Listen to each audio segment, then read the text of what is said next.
So Bushido is a game of dueling, drafting, and dice right now out on Kickstarter. You and I were talking about being maybe a filler plus, 2 players. It's portable. It's got a relatively short play time. And I took a quick look at the rules that you guys posted today on the Kickstarter. By the way, I got to give you guys kudos. So I'm not a Kickstarter expert. I have backed probably 1/10 of the Kickstarter games that Sean has, but I follow tons. I'm just a Kickstarter nerd. I love following Kickstarter. I just don't always back every single game. But I'm very impressed, man. You guys are very focused on response. It's like question, question, question. There's Alex or Josh or somebody else posting as a response. And I think the world of campaigns that give a lot of feedback. I read a I don't know if you've seen this yet. There's a story about the guy who did Fog of Love.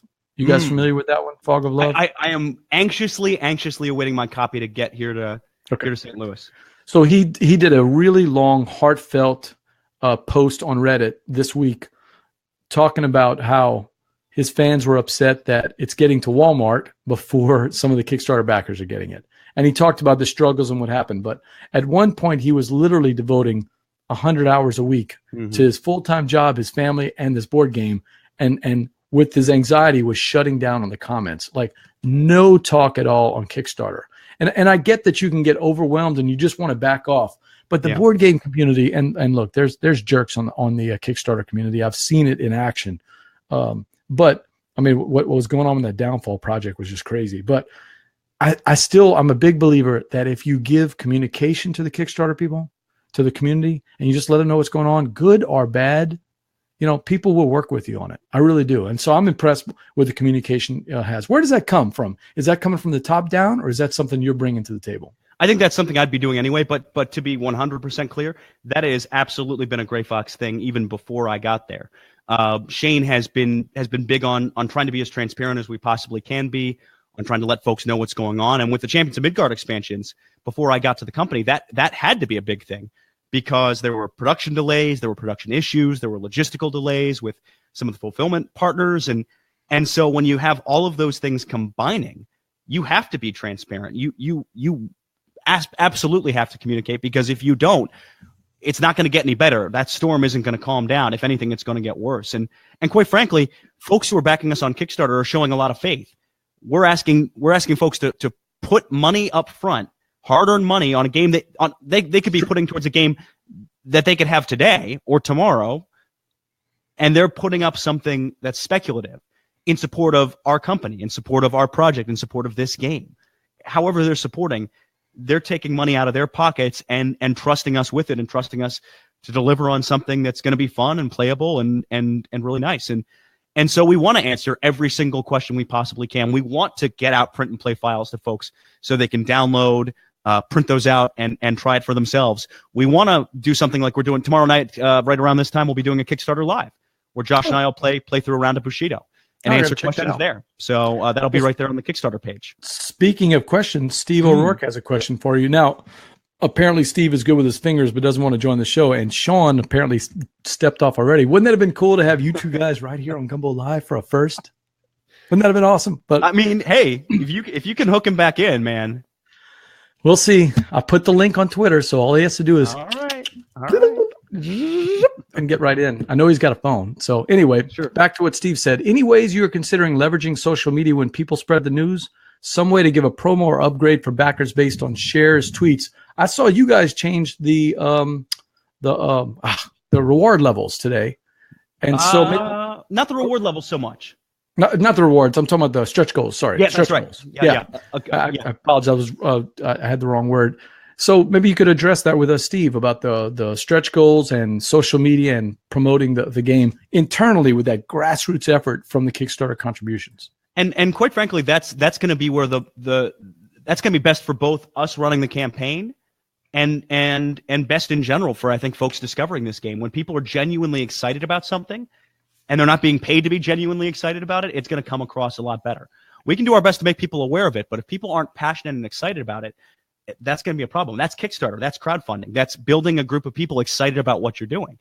And so, yeah, one of our stretch goals is if we get 100 shares or tweets combined on a couple of posts we've designated, we will unlock 5 exclusive cards, a new school for Kickstarter backers that's exclusive to Kickstarter. I know, BJ, you were asking what's exclusive to Kickstarter, and a lot of that's going to ultimately be dependent on how many stretch goals we're able to hit with this thing. So what if I can get you to do 100 hours of Gumbo Live? What would be the stretch goal there? Okay. Consecutive. Consecutive. I don't know if that's a good thing. Is that a reward or is that a punishment? That might be the punishment. Yeah, I was going to say. Yeah, so you guys changed up the stretch goals. One of the ones you talked about was the sharing the likes, but you also added some. And look, when you see the video on crowd surfing, at that time I didn't know it because I did the video on Friday. I had no idea that you guys were going to add some stretch goals. I talked about that. I wish they would show more of the stretch goals because I like knowing what they are. So, and unfortunately, I've already sent the video in. But BJ. Although, you know what? Tom's on the Dice Tower cruise. He probably hadn't seen the video yet. Maybe I can do some editing. Anyway, tell me about the stretch goals. What do you guys got planned? Sure. I can't tell you everything we have planned, but I can tell you what's on there now. Sure. So first one up is a pretty simple component upgrade, but it's taking it from screen printed dice to laser etched dice, stepping it up, higher quality dice. I think folks tend to like that. That's stretch goal number 1. After that, we start unlocking more weapons. So base game currently comes with 4 weapons. As I mentioned, you have dodge, attack, all around, but mostly attack, defense, specifically defense tokens. We have a couple of new weapons coming that you guys will see a little more about. Well, I mean, it's on the campaign, and I'm trying to remember off the top of my head. Oh, it's going to kill me. Another one is a sword. That's a different kind of sword with its own special ability, unique power. And this is going to kill me. Oh, the Odachi and the Tetsubo. The Tetsubo is the one I remember offhand. That's a nice club. What's the Odachi? Odachi? No, you got it right. I got to refresh my memory because here's the thing, and even Josh does this, and Josh helped develop the game. When you have the Otsachi and the Odachi and the Otsuchi, you get those mixed up all the time. Yeah, that's close. All the time. So I'm going to pull up updates, and then I can look at it real quick. Early stretch. Yeah, let's see how you guys are doing right now. Let's see. Wow, look at this. Another $500. I know, man. Gumbo Live, just kicking it in right here. Did you just pledge $500? That'd be pretty impressive. Yeah. No, the Odachi lets you store dice, which you can use. Part of why that's good in Bushido, and I'm going to pull out one of these boards. Hopefully, that's not too soaking wet. Man, I hope this dries. Is in Bushido when you do damage, sort of like hits in baseball highlights. Not to compare the games as I always do. When you do damage, it converts here at the bottom. So if you let 1 hit go through, that's just 1 damage out of your 12 hit points. If you let 2 go through, though, that's getting into 3. 3 hits through, that's 6 damage you're going to get hit with. 4 hits is 10, and 5 is an instant kill.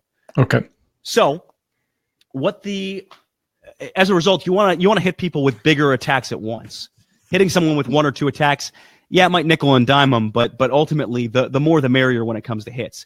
The Odachi is good at holding dice on it until that opportune moment to unleash the dice and unleash a massive attack. Get the big hit. Get the big hit. That would be one of the strategies. Somebody that wants to play for the big hit, then, right? Absolutely. Well, yeah. Oh, yeah. You want to time it right so that you're in position to get that big kill, and your opponent's not. I've lost games of this where I've been in a position where all the cards are out of my hand because you have to take an action or effectively a turn to get cards back in hand, and then someone also at the same time disabled any sort of weapon abilities I'd have, any sort of guard abilities. So I rolled no dice, and they decapitated me. It was beautifully timed. The Tetsubo is a club. It has more space for defense tokens. And what it does is it basically allows you to focus on Tori tokens. Tori tokens in the game are used to trigger off card abilities. They're used to pay for rerolls. This lets you use them in direct fashion. You can use them to do direct damage when you reroll dice. So it's encouraging you to save up those Tori tokens and chip away slowly but surely at your opponent, knocking them down with direct damage, stuff that they can't do anything about. It's also something the water schools are doing, direct damage. So, yeah. So on the decks, I'm assuming that this is not an LCG, a living card game. This is if I spend the $25 $25 for the sounds right. The base pledge, 25 bucks. Yeah, plus shipping. 25 bucks plus shipping. If I buy this here, yep, I bought everything that I need to play this game. Absolutely, right? 100%. For two people. Okay. Yep. And I'm not going to have to worry about waiting on next month's shipment to increase the deck size or do all that, right? Right, and because of the nature of the game, this isn't like your LCG where you need to buy multiple core sets or something like that. If you buy a base game of this, you can play with your friend. A big part of that is because when you have those cards into the game, you're building your deck on the fly. You're building out of this same deck of cards. You're not building, okay, I'm going to draft a bunch of these and build the best 5 I possibly can out of these. So you're looking at picking the 5 on the fly. Hey, Jay Peak, one of the guys that's really active on social media. Hello, Jay. Thanks for watching Gumbo Live. He says, I'm looking forward to getting my paws on Bushido. I've already got a couple of ideas to feature it on. 15 pieces of flair. Best of luck with your Kickstarter. Hey, Jay, if you need to get in touch with Alex about some pictures or some insight on the game, how does he get in touch with you, Alex? Yeah, pretty easy. If you tweet at Grey Fox Games, I'll see it. If you send an email to Alex at greyfoxgames.com, I'll see it. If you send an email to Kickstarter at greyfoxgames.com, I'll see it. If you tweet at AlexG_human, I'll see it. Probably actually later than those other methods. So any and all of those are perfectly fine. Yeah, so we were talking about and thank you again, Jay, for watching the show and asking those questions. And hopefully you guys can get together on that 15 pieces of flair. Look, as you know, Kickstarter is all about grassroots and getting the word out. So going back to the LCG format, the non-LCG format, are there plans for expansions beyond the one that I had posted up there on the top? The Rising Rage expansion. Yeah, Rising Rage. It's a game that could be expandable. I think at this point we want to see how well this Kickstarter does before going any further than that, if that makes any degree of sense. There are certainly stretch goals that are going to unlock more cards. You already know about the one for social shares. There might be ones in the future, depending on how much this catches or doesn't catch. So we certainly have cards in the mix. And it's a game that definitely has the potential for more expansions if it proves popular enough. I think it's really hard to, when you have a Kickstarter game, be able to commit to future expansions down the line, other than the one we've already obviously announced on that page. Yeah, cool. It's got extra dice. It's got extra cards, and it's $12 extra. So and more weapons too. And more weapons. That's right. More weapons and something else. There was a weapon card and what was it? A tactic card or something? What was the name of the other card that you call it? What are you looking for? Technique cards? Technique cards. That's right. Those are cards that are going to go into the deck itself. And so it's sort of like baseball highlights where you have expansions that mix into the deck and you'll see different cards depending on how that goes. And this is again a good comparison, and Josh is going to kill me for this, but with baseball highlights 2045, that's not an LCG, right? You're playing against someone with the pool of cards that's available in that game. You might add or subtract cards depending on what kind of game you want to have. You could set up the deck in different ways, but ultimately you're drafting out of that same pool of cards. This is the same way, where you're adding expansions to the potential pool of cards that might come out.